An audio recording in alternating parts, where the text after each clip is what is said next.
मेरा channel S Kumar physics. Video अच्छा लगे तो लाइक तथा सब्सक्राइब करें। आज के टॉपिक है गॉस के प्रमेय से कूलॉम नियम की प्राप्ति। तो गॉस के प्रमेय से कूलॉम नियम की प्राप्ति बहुत ही इम्पोर्टेंट टॉपिक है। कई बार एग्जाम में आया हुआ है, 5 नंबर में लॉन्ग क्वेश्चन में आया हुआ है कि गॉस के प्रमेय से कूलॉम नियम की प्राप्ति।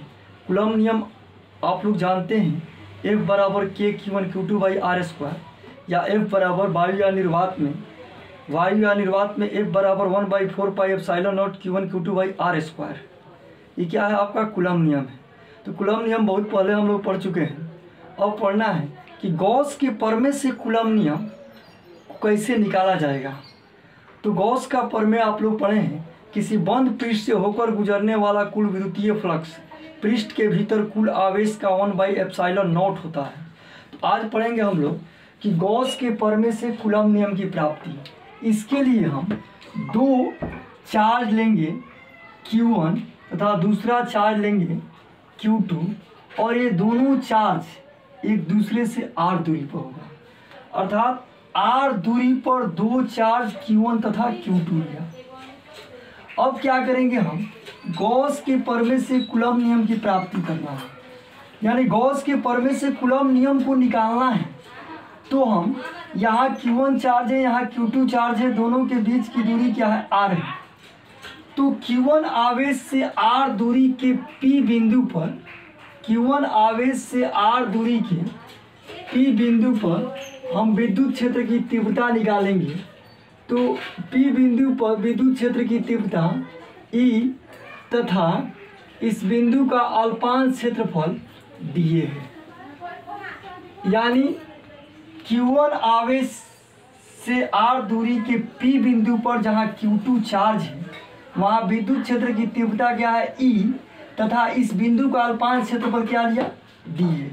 और E और dA दोनों क्या है? सेम डायरेक्शन में है। अब क्या कर लेंगे हम? गॉस का जो प्रमेय होता है इसमें, क्योंकि यहाँ गॉस के प्रमेय से कूलॉम नियम को साबित करना है, तो गॉस का प्रमेय बंद पृष्ठ के लिए सत्य होता है। तो Q1 आवेश से r दूरी पर जहाँ Q2 चार्ज है, वहाँ तीव्रता क्या है? E है, तथा इस बिंदु का अल्पांश क्षेत्रफल क्या है? dA है। तो इस P बिंदु से हम गोलाकार गॉसीय सतह खींचते हैं। क्या खींचते हैं? गोलाकार गॉसीय सतह खींचते हैं इसे। अब देखिएगा यहाँ r त्रिज्या यानी Q1 बिंदु से, Q1 बिंदु को केंद्र मानकर r त्रिज्या का P बिंदु से होते हुए गोलाकार गॉसीय सतह खींच लिया गया, ताकि Q1 क्या हो? बंद पृष्ठ के अंदर आ जाए। तभी क्या है? गॉस का प्रमेय लागू हो सकता है। तो गॉस के प्रमेय से कूलॉम नियम की प्राप्ति करना है, यानी गॉस के प्रमेय से कूलॉम नियम को निकालना है, इसलिए हम लोग यहाँ बंद पृष्ठ का उपयोग किए। तो एक बार और सुन लीजिए। r दूरी पर 2 चार्ज Q1 तथा Q2 लिया, 2 चार्ज Q1 तथा Q2 लिया। अब रहा यहाँ कि Q1 आवेश के कारण r दूरी के P बिंदु पर विद्युत क्षेत्र का तीव्रता क्या है? इस बिंदु पर विद्युत क्षेत्र की तीव्रता, तो यहाँ देखें इस बिंदु पर विद्युत क्षेत्र की तीव्रता क्या? E, तथा इस बिंदु का अल्पांश क्षेत्रफल क्या है? dA है। अब रहा कि Q1 को केंद्र मानकर r त्रिज्या का गोलाकार गॉसीय सतह खींचा गया। गॉसीय सतह काल्पनिक होता है। अब रहा गॉसीय सतह खींचा गया, गॉस का प्रमेय बंद पृष्ठ के लिए सत्य होता है, इसलिए यहाँ हम गॉसीय सतह खींचकर Q1 को बंद पृष्ठ के अंदर रखें।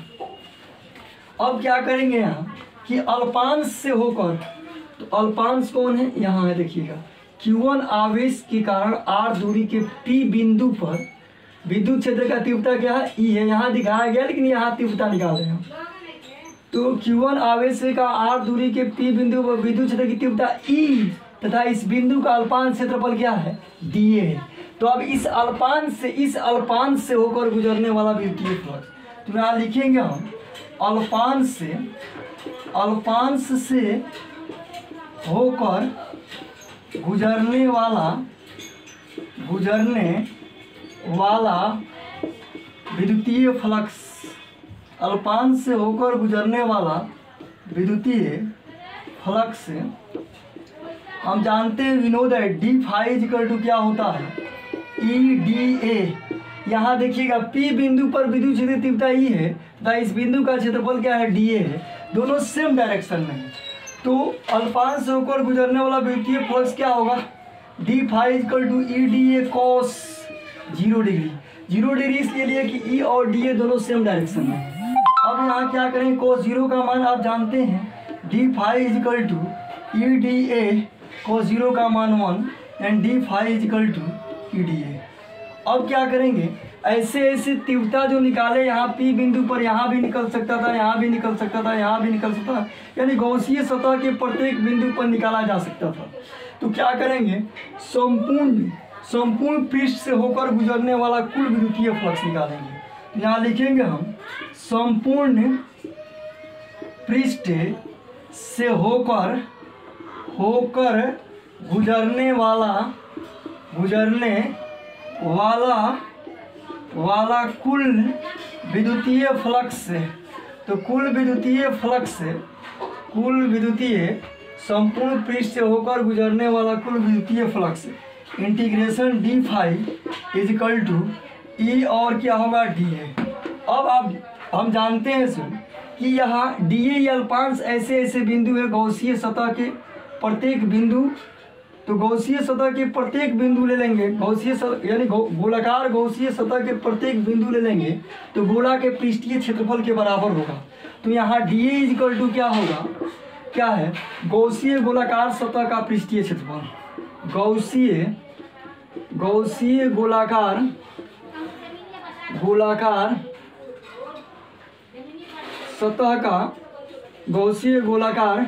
सतह का पृष्ठीय क्षेत्रफल। तो क्षेत्रफल क्या होता है, D A equal to 4 pi R square. तो डी ए के बदले हम क्या लिख लेंगे यहाँ, 4 पाई आर। डी फाई का इंटीग्रेशन क्या रहा, फाई ई, और डी ए के बदले क्या लिख लेंगे हम, 4 पाई आर स्क्वायर। अब देखा जाएगा यहाँ कि आखिर में तो क्या है, संपूर्ण पृष्ठ से होकर गुजरने वाला विद्युतीय फ्लक्स फाई बराबर E into 4 pi R square. इसके बाद आपको यहाँ अब देखिए गॉस के प्रमेय से, किसके प्रमेय से, गॉस के प्रमेय से आप पढ़े होंगे, गॉस के प्रमेय से फाई बराबर क्या होता है, Q by epsilon naught. Phi बराबर क्यू बाई एप्सिलॉन नॉट। तो यहाँ क्या है, अंदर क्या है, तो गॉस का प्रमेय बंद पृष्ठ के लिए सत्य होता है। तो बंद पृष्ठ के भीतर कौन चार्ज है, Q1 चार्ज है। तो यहाँ गॉस के प्रमेय से फाई बराबर क्या होगा, तो फाई बराबर क्यू बाई एप्सिलॉन नॉट होता है। लेकिन यहाँ बंद पृष्ठ के भीतर क्या है, Q1 है, क्योंकि गॉस का प्रमेय बंद पृष्ठ के लिए सत्य होता है। और तो यहाँ फाई बराबर क्या लिखेंगे हम, Q1 by epsilon naught E into 4 pi R square. अब क्या कर लेंगे हम कि ई का मान निकालेंगे, तीव्रता का मान। ई बराबर क्या हो जाएगा आपका, ई इजिकल टू क्या होगा, यहाँ से लिख लेंगे 1/4 पाई एप्सिलॉन नॉट। 4 पाई नीचे आ जाएगा, आया ऊपर में क्या है Q1 बाई क्या है आर स्क्वायर भी नीचे आ जाएगा। ई बराबर क्या है आपका 1/4 pi epsilon naught Q1 by are square. E क्या रहा आपका, तीव्रता रहा, यानी Q1 आवेश के कहा R त्रिज्या के गौसीय सतह पर तीव्रता रहा। अब यहाँ क्या कर लेंगे हम कि अगर इस Q1 आवेश से R दूरी के P बिंदु पर विद्युत क्षेत्र की तीव्रता क्या है, E है। विद्युत क्षेत्र की तीव्रता यहाँ क्या है, E है। E है, इस बिंदु पर का तीव्रता है E, और यहाँ Q2 चार्ज है। तो E तीव्रता यानी E तीव्रता के विद्युतीय क्षेत्र में, ई तीव्रता के विद्युतीय क्षेत्र में अगर Q2 चार्ज है तो उस पर लगने वाला बल E बराबर F/Q से। तो यहाँ तीव्रता कितना है, E है, यहाँ चार्ज कितना है, Q2 है। तो E तीव्रता द्वारा Q2 आवेश पर लगा बल। तो यहाँ लिखेंगे हम कि E तीव्रता के विद्युतीय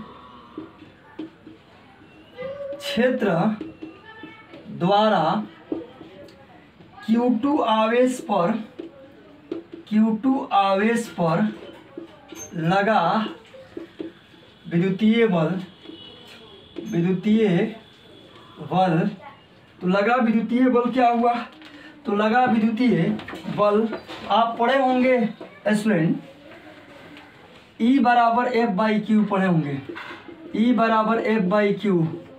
तो E तीव्रता के, तो यहाँ तीव्रता कितना है इस बिंदु पर का E है, इस बिंदु पर चार्ज कितना है Q2 है।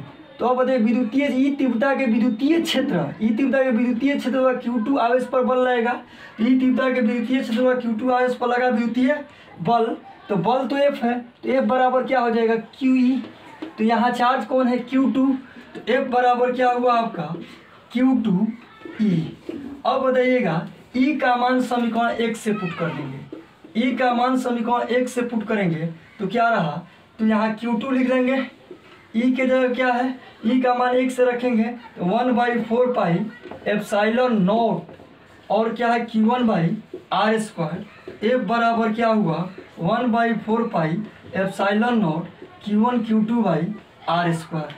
अतः इस प्रकार क्या हुआ, गॉस के प्रमेय से कूलम्ब नियम की प्राप्ति हुई। अतः देखिए हम यहाँ कि F बराबर क्या है 1/4 pi epsilon naught Q1 Q2/r²। यह कूलम्ब नियम है कि नहीं, तो यह कूलम्ब नियम रहा। अतः इस प्रकार क्या है, गॉस के प्रमेय से कूलम्ब नियम की प्राप्ति हुई, लिख लेंगे लास्ट में। अतः इस प्रकार गॉस के प्रमेय से